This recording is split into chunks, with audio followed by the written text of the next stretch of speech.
स्वागत है आपका डेली वाइट्स के एनसीईआरटी एग्जाम्पलर सीरीज में।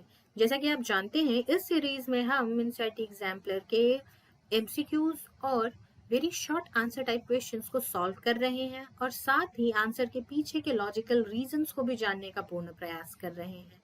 ये video lecture 11 biology chapter 5 morphology of flowering plants Pushpi पादपों की आकारिकी के बारे में है। और जितने भी चैप्टर्स हैं उन सारे चैप्टर्स के वीडियो लेक्चर को अवेल करने के लिए आप हमारे चैनल के प्लेलिस्ट में जाइए, जहाँ पे एनसीईआरटी एग्जाम्पलर 11 बायोलॉजी नाम से एक प्लेलिस्ट बनी हुई है। Go and check it out for more chapter wise analysis of questions. So शुरू करते हैं आज का लेक्चर। हमारा पहला सवाल है कि अगर हम रूट को देखें वर्टिकली सेक्शन में, तो इनमें से कौन कौन से जो रूट के जोन है किसके किसके बाद आते हैं। तो एक टिपिकल रूट हमारा इस तरीके से दिखता है। तो अगर हम नीचे से ऊपर की ओर बढ़ते हैं तो सबसे पहले हमें रूट कैप मिलता है, फिर मेरिस्टेमेटिक एक्टिविटी जोन मिलता है, फिर region of elongation, root hairs and then region of maturation.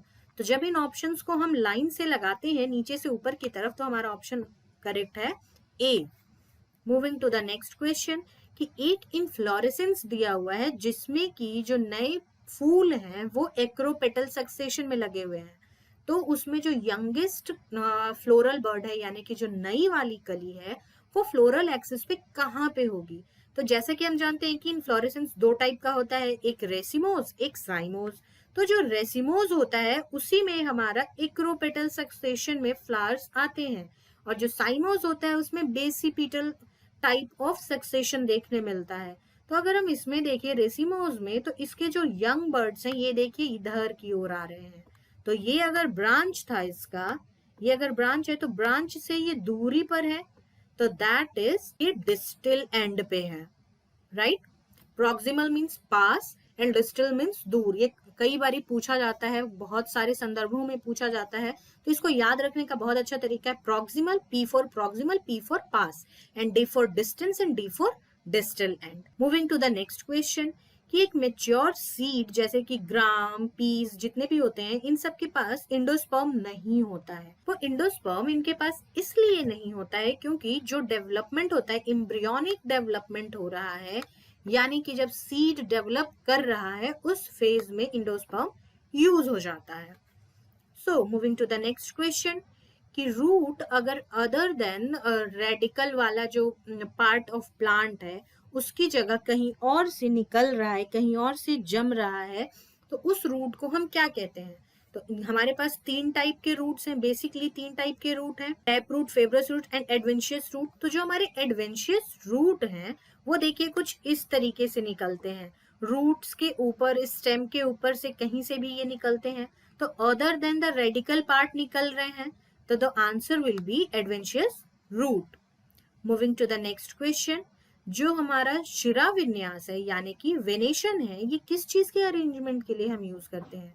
That is very simple, हम शिरा विन्यास की बात कर रहे हैं, तो हम शिरिकाएं जो है हमारी उनके बारे में हम बात करें, यानी कि वेन और वेनलेट्स, जो लीफ का लैमिना है, लीफ का ऊपरी सतह है, उसके ऊपर जो वेनलेट्स हैं या वेन्स हैं किस तरीके से सुसज्जित हैं, उसके बारे में हम उन पैटर्न्स को हम वेनेशन कहते हैं। Moving to the next question, जो इंडोस्पर्म बनता है हमारा, हमने लास्ट परसों के लेक्चर में भी ये चीज देखी है कि इंडोस्पर्म जब बनता है वो डबल फर्टिलाइजेशन की वजह से बनता है और वो एंजियोस्पर्म्स में बन रहा है।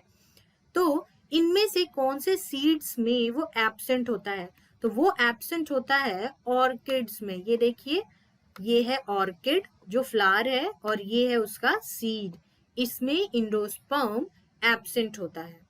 Moving to the next question, जो दाल हम खा रहे हैं डेली बेसिस पे, वो दाल कौन से फैमिली से बिलोंग करती है। तो एनसीईआरटी ने बहुत ही क्लियरली लिख रखा है कि जितनी भी दालें हम खा रहे हैं वो सारी दालें फेबेसी का पार्ट हैं, और फेबेसी को हम पर्ल्स फैमिली भी कहते हैं। जैसे हम सोलानेसी को पोटैटो फैमिली कहते हैं, पोएसी को हम ग्रास फैमिली कहते हैं, लास्टली लिलिएसी को हम लिली फैमिली कहते हैं।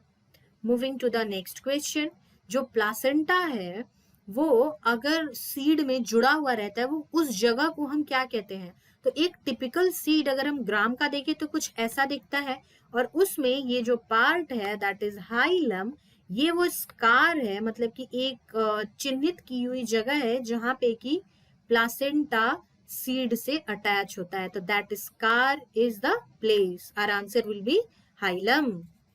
Moving to the next question कि ब्लू डाइज हम नेचुरली अगर एक्सट्रैक्ट करना है तो हम इनमें से किससे कर सकते हैं?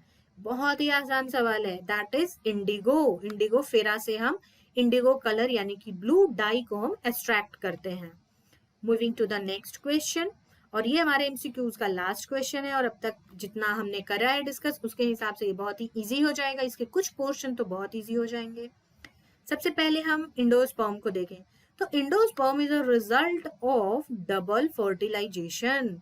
इंडोस्पर्म डबल फर्टिलाइजेशन की वजह से बनता है। पार्थिनोकार्पिक फ्रूट, तो जो पार्थिनोकार्पिक फ्रूट होते हैं वो विदाउट फर्टिलाइजेशन बनते हैं। ओव्यूल, ओव्यूल हमारा कन्वर्ट होता है सीड में, जैसे ओवरी फ्रूट में कन्वर्ट होता है, ओव्यूल सीड में कन्वर्ट होता है। And lastly is aleurone layer, इसका काम होता है कि वो पोषण प्रोवाइड करे। सो our answer will be A. So moving to the very short answer type questions, root obtain oxygen from air in the soil for respiration. श्वसन के लिए जो रूट्स हैं सॉइल में जो ऑक्सीजन प्रेजेंट रहता है वो लेते हैं, राइट? तो अगर ऑक्सीजन की डेफिशिएंसी है, कमी है, तो रूट ग्रोथ रिस्ट्रिक्टेड हो जाएगी या फिर बिल्कुल रुक जाएगी। ठीक, तो जो मार्शलैंड्स होते हैं उनमें या फिर जो स्वम्पी एरिया, जो दलदली भूमि होती है, उन सब जगहों में ऑक्सीजन की जरूरत कैसे पूरी होती है?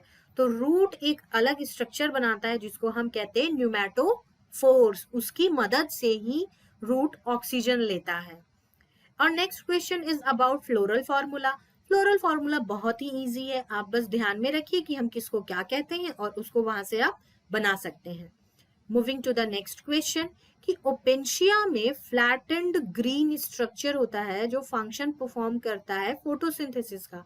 वैसे ही प्लांट पार्ट्स के मॉडिफिकेशन को बताना है जो कि फोटोसिंथेसिस के पर्पस में काम आते हैं। तो सबसे पहला तो हमारा कैक्टस ही हो जाएगा, and second is Australian acacia. इन दोनों में भी जो लीफ का जो प्लांट पार्ट्स हैं उनका मॉडिफिकेशन होता है फोटोसिंथेसिस के लिए। Moving to the next question, same as first question, जो स्वम्पी एरिया जैसे कि सुंदरबन है उसमें प्लांट्स एक स्पेशल काइंड के रूट्स को रखते हैं या उनके पास होता है, उन रूट्स को हम क्या कहते हैं?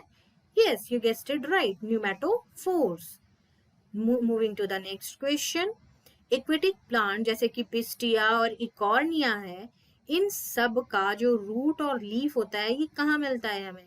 ये हमें मिलता है सरफेस ऑफ वाटर, पानी के सतह के ऊपर।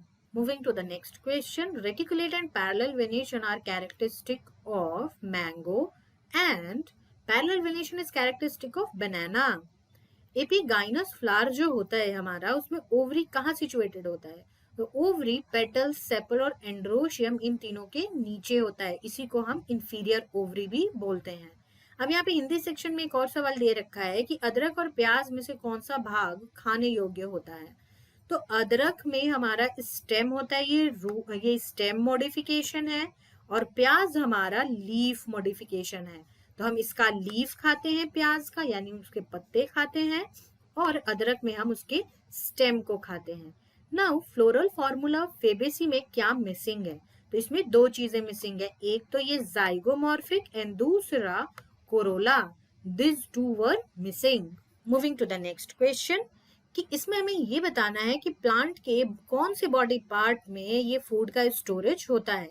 तो carrot is a modification of root, colocasia is modification of stem, sweet potato is modification of root, asparagus is modification of root, radish is modification of root, potato is modification of stem, dahlia is modification of root, turmeric is modification of stem, gladiolus is modification of stem, ginger again अदरक वाला सवाल is modification of stem, and portulaca is modification of root.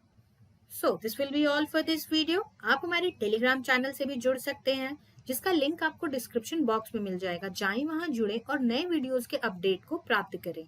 Stay tuned to Delhi Bites and do comment your views. God bless you.